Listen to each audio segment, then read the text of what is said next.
جنگل میں ایک کوا اور چینی چڑیا رہتے تھے۔ ارے اس بار درختوں پہ بہت زیادہ پھل لگے ہوئے ہیں۔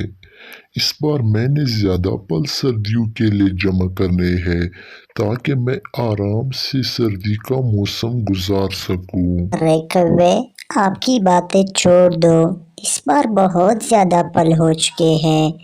پھل جمع کرنے کے بجائے جنگل میں گھومیں گے اور خوب مزے لیں گے۔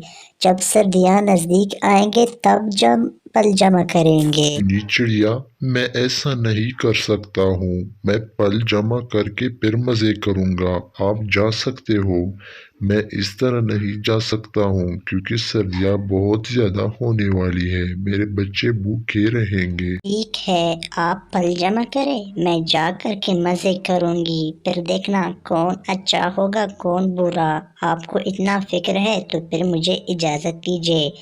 ہو سکتا ہے میں آپ سے بات ہی نہ کروں کیونکہ آپ میری بات نہیں سنتے ہو، نہ مانتے ہو۔ بس میں نے جانا ہے، مجھے اجازت دیجیے۔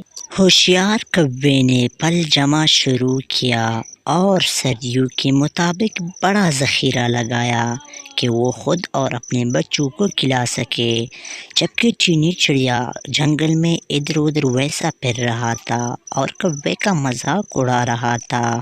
وہ کوئی پھل وغیرہ جمع نہیں کر رہا تھا، وہ کہیں ادھر ادھر گھومتا تھا اور کوے کے گھر کے آمنے سامنے جاتا تھا۔ چند مہینوں کے بعد سردیوں کا موسم شروع ہو گیا، پھل ختم ہو گیا، سارے پتے نیچے گر گئے۔ چند مہینے گزرنے کے بعد اچانک تیز بارشیں شروع ہو گئی۔ اس بار پہلے سے بھی زیادہ سردی ہو گئی تھی۔ ارے اس بار تو بارشیں رک نہیں رہی، میں نے کچھ جمع نہیں کیا ہے، ابھی کیا کھاؤں گا؟ یہ بارشیں تو رکنے کا نام ہی نہیں لے رہی۔ چینی چڑیا پریشان ہو کر کوے کی طرف اڑنے لگی تاکہ ان سے کچھ پھل ادھار لے کر سردیوں کا موسم گزار سکے۔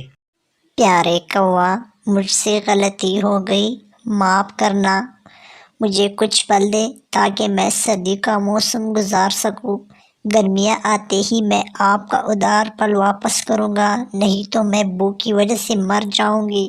ارے واہ، گرمیوں میں مزے کر رہے تھے، ابھی دوسرے سے مانگ رہے ہو؟